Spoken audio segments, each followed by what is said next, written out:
Welcome to the Sovereignty Sage, where your sage, Melania Johnson, enjoys herself as she runs her mouth about all things woman. My mom always said, women are the most powerful beings on the planet. They just don't know it. Well, I'm here to help you to know it. Put on your big girl panties because we're going deep.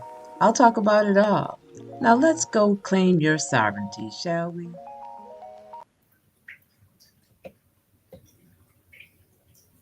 Hello, hello. Welcome to the Sovereignty Sage. I'm your Sage Coach, Melania Johnson, and this is Season 1, Episode 5 of the Hyper-Vigilant Saboteur. That's what we're talking about today. I'm afraid of the fear of being afraid. It's you're afraid, being afraid of you're afraid of you're afraid of you're afraid. We're talking about fear here today.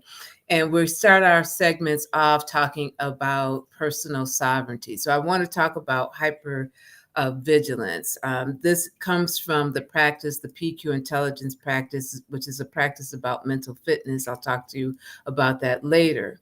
But the hyper-vigilant saboteur, we have saboteurs, and the hyper-vigilant saboteur is one of my top saboteurs, tied with hyperachiever. And my first biggest saboteur is the victim. We'll talk about that another day.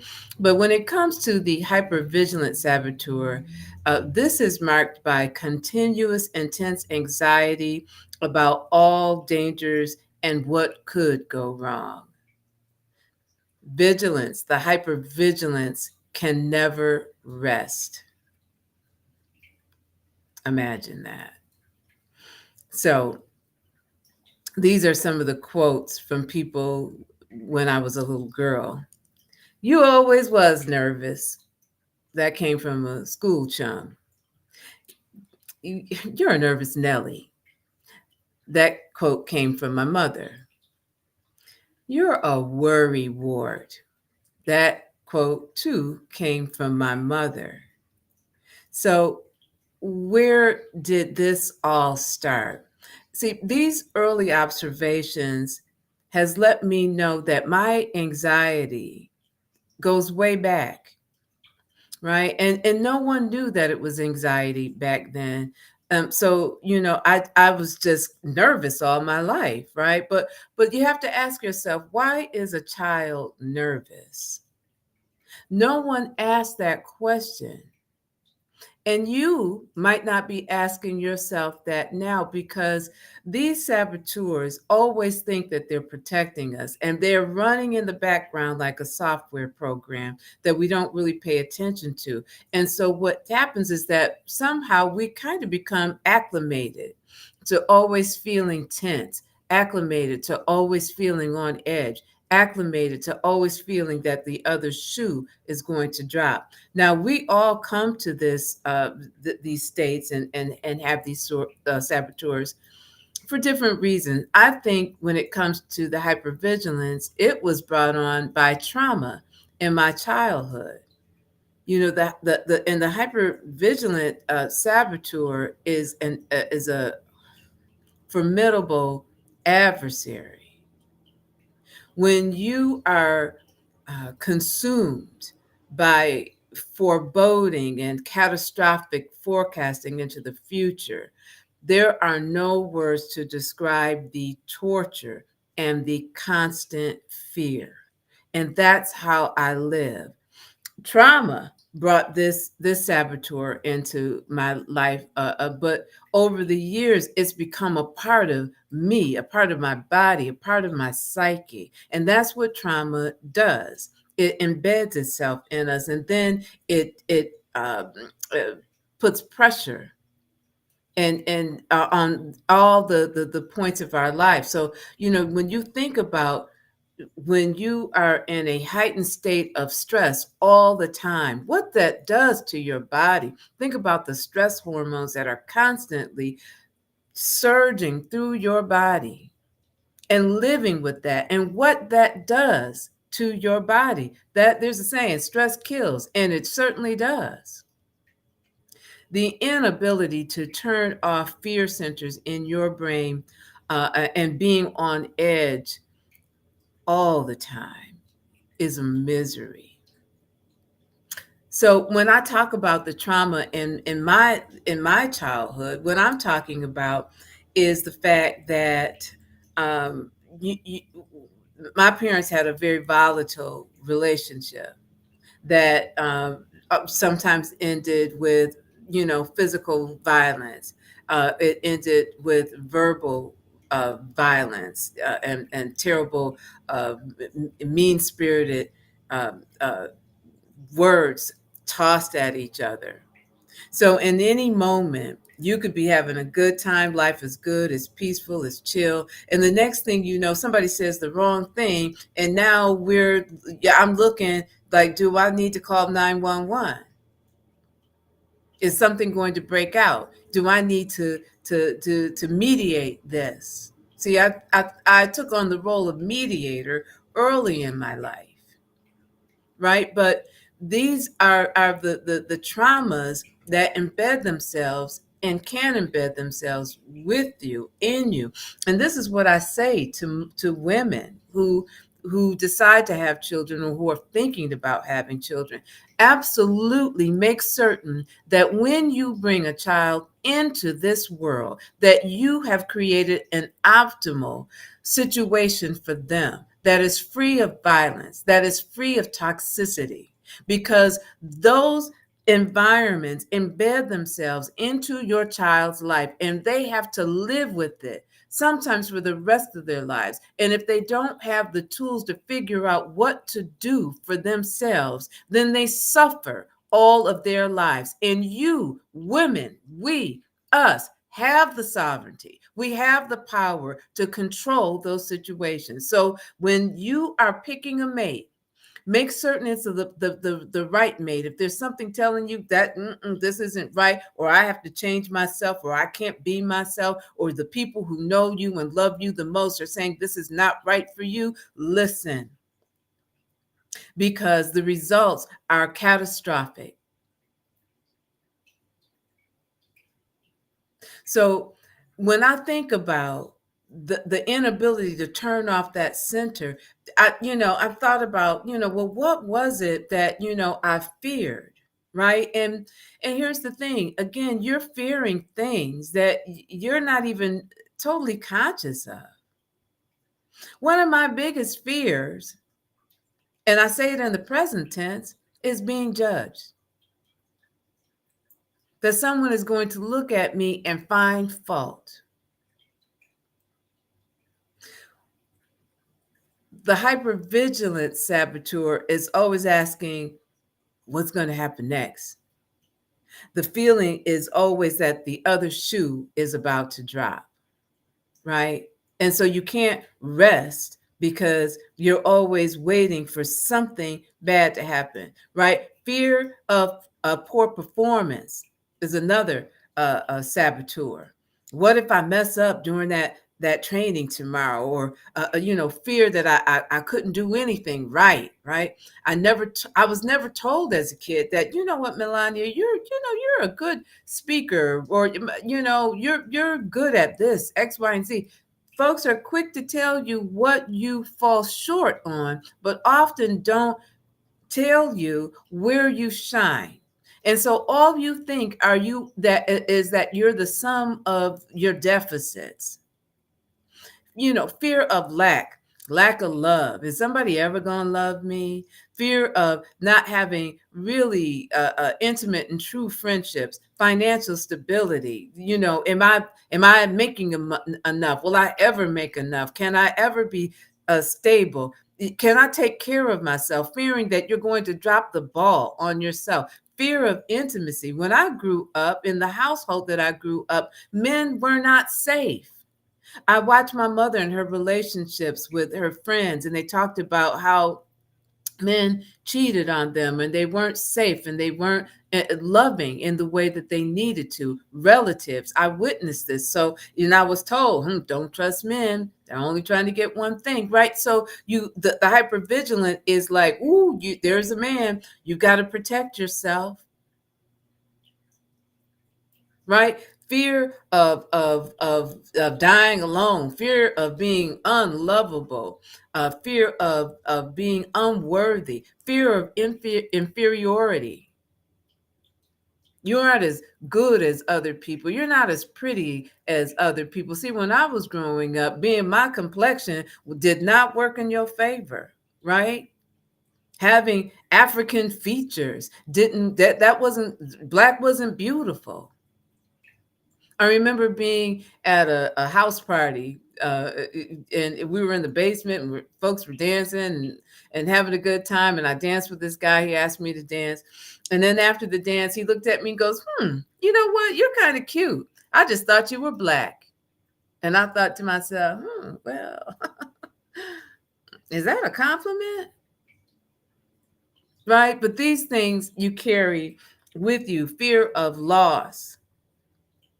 You know, in my mother's frustration in her marriage, sometimes she would say to me, "You know what? I'm leaving, and I'm gonna leave you with your dad." And that was devastating. Like, you don't like him. Why would you leave me with them? Frustration. Fear of bad luck, feeling that my family was cursed. Fear of being an imposter. Fear that the decisions I made were always the wrong decisions. There's always some variable that maybe I didn't think about that's going to come back to haunt me later, right? Fear of my mistakes defining who I am. Fearing the hopelessness would consume me, but mostly fear that I could never be happy, that I could never figure it out, and that my life would be lived in vain, that I would die never knowing true happiness, the fear of forever being lost. Welcome to hypervigilance. And the impact of that on a physical level is constant stress. Man, I carry stress in my shoulders. I remember going to a massage appointment, and the girl touched my shoulders, and she was like, "Oh my goodness, you're living with so much stress." Right. And she gave me a massage and afterwards apologized, thinking, she said to me, "I'm so sorry. I don't think I've made a dent in removing the tension from your neck and shoulders." The hyper-vigilant sabotage for more than a decade my sleep. I suffered from chronic insomnia. I would sleep 2, 3, 4 hours of sleep, or have my sleep disrupted with big chunks of the night, me being awake and just worrying. And then the next day, walking around in a fog of exhaustion and depression and sadness. When I was able to fall asleep, heaven forbid I wake up, because then my mind would actually ask me, I'd hear my mind say, what should I worry about? Then I spend the rest of my time trying to shut my mind down so I could go to sleep, but it was going through a mental list of things that I needed to do and what I needed to do in order to be perfect, to show up perfect so nobody judges me. Anxiety actually stopped me from breathing. There were times that I hear my brain saying, "Melania, breathe, breathe," because I had stopped breathing. I was literally holding my breath. Hypervigilance spends most of its time trying to figure out all of the eventualities for any situation, to avoid a catastrophic event. And that is the reality of our saboteurs, because they're always envisioning some sort of catastrophic event. When you trust nothing and fear everything, fear rules your life. The mental impact of the hypervigilant saboteur is exhaustion. Because stop to think about it, you're on high alert all the time. All the time. Your body gets exhausted. I ate my emotions. I'm down almost 30 pounds, folks. The depression was overwhelming. And to be honest with you, I didn't want to go on many times because I thought to myself, man, I wake up, I'm exhausted. I slog through my day exhausted. I'm scared to death of everything. This is no way to live. But I promise you, with intention, you can see the other side of this. You can. Fear to show my fear for fear of being judged. Say what now? Yeah, I was afraid to let people know that I was afraid for fear that they were going to judge me. Acting like I had it all together. I'm going to send out my representative. She's got it all together. She's fearless. 2 snaps. But in my quiet moments, I was desperately exhausted and tired and depressed and anxious. Fear that people would worry about me. Man, if they really knew what was going on inside of me, they would worry about me. I had a friend tell me that she worried about me, and that made me feel shame because I didn't feel that I was strong. My representative was failing me. I didn't present the perfect front that I was trying to present. Fear that people would worry and find me, oh, she's defective. Not having close relationships with people because you can't really let people get close to you because they might see you and then they might judge you. Or you let them in and they might hurt you. The hypervigilant is protecting you. So people thought that they were close to me, but my saboteurs prevented any real intimacy. But I faked it. Fear will hold you hostage. And this is how it might show up. I'll marry this person because I fear nobody else is coming. I'll date this person because, even though I know they're not right for me, it's better than being alone. I'll apply to this school because I'm afraid my grades are not good enough to go to the school that I really want to attend. I'll choose not to apply to this job because I don't probably have everything that they're looking for, right? I'm not good enough. I'll go into this career because it's safe, or the money is good. It's not my passion. It might not even be my strong point, but everybody in our family did it, or people expected me to do it, or so I'm doing it. But it's all based in fear. Oh, what is this ailment? Let me Google it. Let me set up an appointment because my hypervigilance is telling me that there's something wrong with me. Maybe I'm hypochondriac. I won't say that.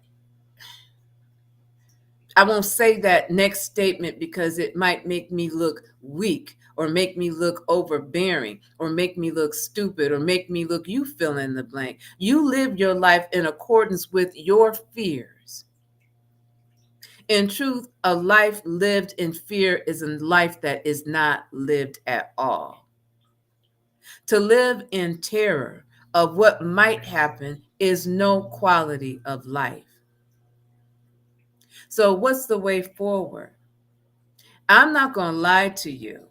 This has been a challenge for me, and it continues to be a challenge for me. And that's what the saboteurs are. They don't go away, but you just figure out ways of dealing with them and minimizing their impact. So I look at this as a multi-pronged attack in order to really deal with this saboteur.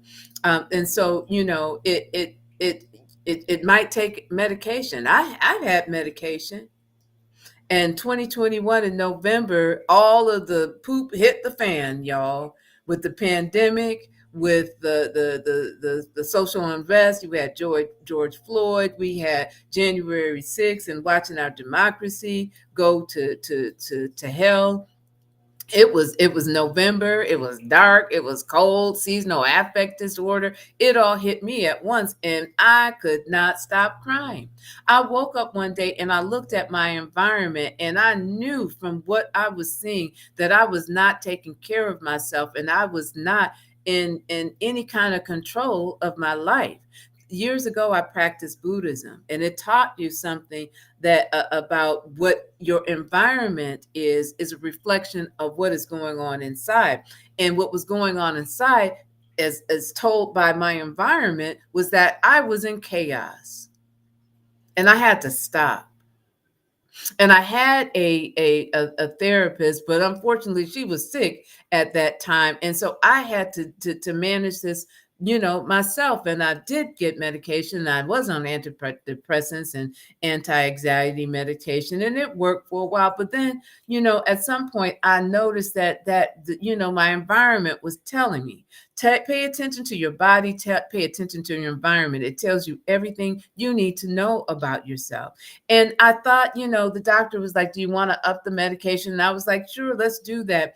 But then I took it and I felt so, my brain felt, and I was like, no, I'm not taking this. I have got to figure out what the root of all of this is, because I don't want it living inside of me anymore. I don't want it bearing on me and dictating the quality of my life anymore. I'm tired of being afraid.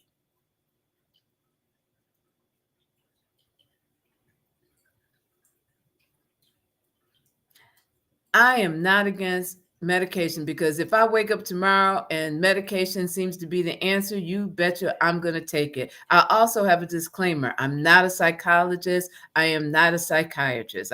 My undergrad is in psychology. I've been watching people for a long time, but I'm not speaking to you from a medical professional. But if you feel that you need medical professional help, by all means, get it. Do what you got to do so that you can live a happy life. You only get one. Make it count. Therapy.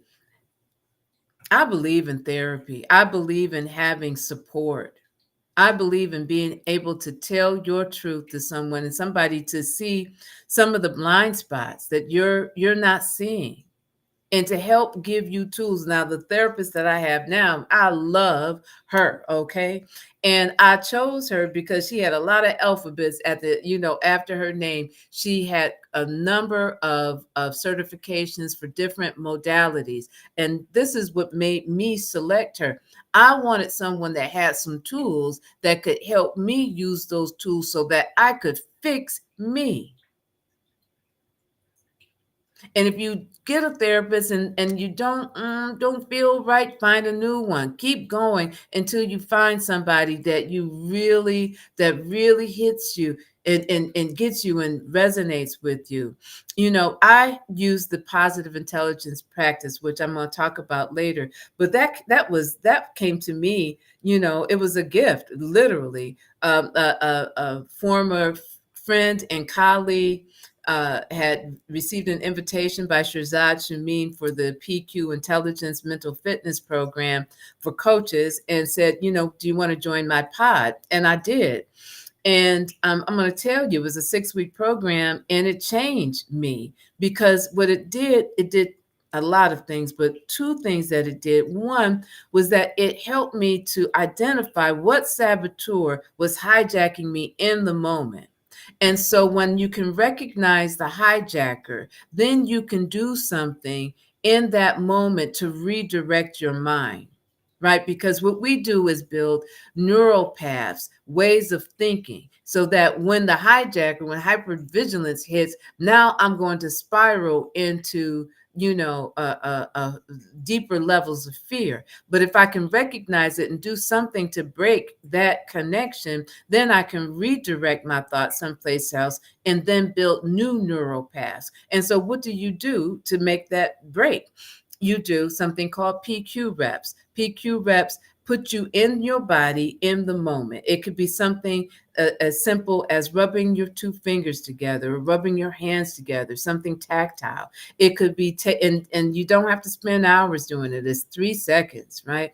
3 seconds to just move your brain away from the spiral into something else, into a new track of thinking that is more nourishing, that is calmer, that is your center, right? It could be tuning in to the sounds that are around you. It could be tuning in visually to something, but it takes you out of that moment and it puts you in another moment and gives you just enough time to then make a decision as to how do I want to feel in this moment, right? And one of my go-to places is breathing into the fear, because don't forget, I shared with you, I've used to stop breathing. And the hack with this is when you deep breathe, it gives your body the illusion that you are in a restful state, because when we rest, we breathe deeper.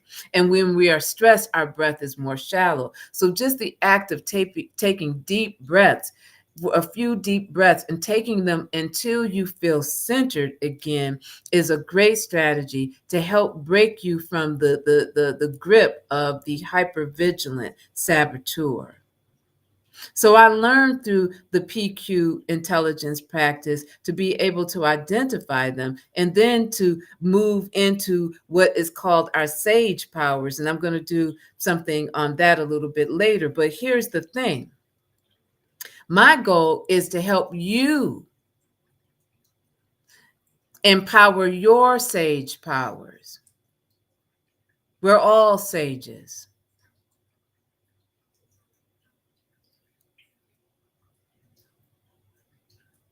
So learning to recognize when I was being hijacked was really important for me in order to be able to bring myself back to center. And I tell you this, I practice this every day.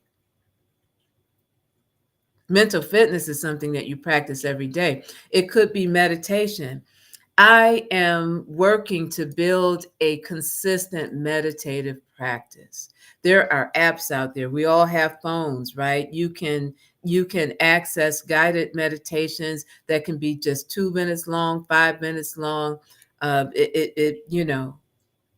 is the possibility. Yoga, stretching. I stretch every evening. Stretching is one of the best things you can do for your body. It could be music. And here's a big one: intentional rest. Getting the rest that your body needs is important for mental fitness and to be able to be resilient and to be your best self. So remember this: the more you know how to take care of yourself and the planet, the more advanced this world will be. It is waiting for us women. So now it is time for the shameless plug. Okay. This podcast is sponsored by Be Smart Coaching, a leadership development practice providing assessments, coaching, facilitation, change strategy, and women's leadership mastermind programs. Be Smart's motto is: in life, you can either work hard or you can work smart. I suggest you work smart. That quote came from Margie B. Johnson, who was my mother. Be Smart Coaching is my company, and my passion is to help change makers become the best version of themselves in order to lead significant change. Change makers are the leaders who have chosen the road less traveled. I told you this was a shameless plug. For your leadership development needs, contact Be Smart Coaching.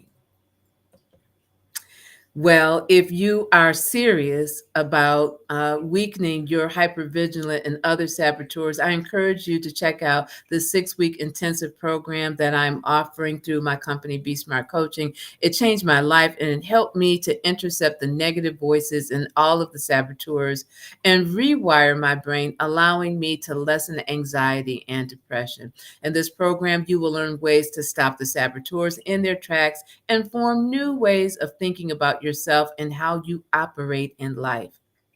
I'm now registering women for my 6-week Positive Intelligence Mental Fitness program starting January 11th, 2025.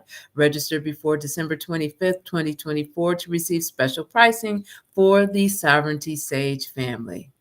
I left a link in the description so that you can access a video that explains it all. This is a great way to kickstart your 2025. With this program comes an amazing app to track your progress and daily exercises, because mental fitness is a daily thing. Weekly group coaching sessions that is facilitated by me. Is a small cohort of 5 very like-minded women who are looking to live their best lives and to build resiliency in their life. And there's a digital copy of the best-selling book, Positive Intelligence by Shirzad Chamine, who is the founder of this practice. So please reach out to me so I can speak to you in more depth. The deadline for the special pricing is December 25th, 2025. So, what we just talked about is our personal sovereignty. But I always like to turn our gaze to global women's sovereignty. And I'm going to go all the way back to 1649. It was the women's petition to the English Parliament. Women who were associated with the Leveller movement, that was after King Charles' execution, they protested and about the conditions for them after within the ongoing civil war that was taking place at that time, and they called for greater protections and rights for women within society, particularly those rights that controlled families and property. While the women in that petition didn't necessarily do something that was sweeping, right? What they did do was they brought awareness and they brought their voices into politics where it had not ever been before, right? And they made greater awareness about their concerns, which was considered radical. Their concerns, as it pertained to their legal rights. Norms that excluded women from political participation. This was radical at the time. So I asked myself, what is our radical act in these days? And so here's the blueprint: mass demonstrations, petitions, court battles, and establishment of international women's organizations. This is the blueprint that successful women's movements have used throughout the ages. It's still valid today. So you have to ask yourself, who do I need to align with? Or what movement do I need to start in my workplace or in my home or in my community that is going to change things on a global community level? Every time every time women unite, the world gets better for everyone. I'm going to repeat that. Every time women unite, the world gets better for everyone.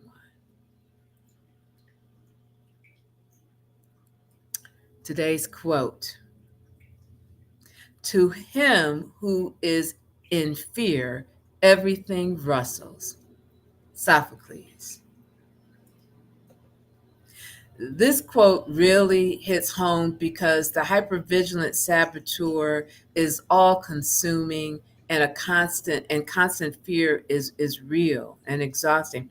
So I think I've given you plenty to digest this week. Pay attention to your body, pay attention to your environment, pay attention to your body. It tells you everything you need to know about what is going on in terms of your mental well-being and your physical well-being. Breathe into the fear. Take deep breaths until you feel yourself come back to center. This week, I want you to find some grounding practice or a grounding practice that works for you. When you feel that you're being hijacked by your saboteur, are you going to do something tactile? Are you going to do something auditory? Are you going to listen? Are you going to do something visual? Are you going to take breaths? Do something and then find a practice, whether it be yoga or meditation or finding a quiet time in the evening or in the morning to be with yourself. But do some things that ground you and be intentional this week about getting the proper rest that you need to be your best self. Be kind to yourself, have compassion and gentleness towards that scared child that resides within you. Well, I have run my mouth enough today. So, in closing, if this has helped you in any way, please like and subscribe and share, because the only way that we can have a movement is if we share information with each other. Go to the Sovereignty Sage channel and Facebook. Please follow me. I want to get to as many people as I can. And if you haven't told yourself this lately, you are powerful. Now go rule your world and claim your sovereignty. Thank you for joining me today. I hope that something that I said helped you to increase your personal and collective sovereignty. See you next week at 12 p.m. on Wednesday. Thanks for joining me today. I hope you tapped into your powers. If you did, like, subscribe, and share. I'm here every Saturday at 9 a.m. for your empowerment. Now go rule your world and claim your sovereignty.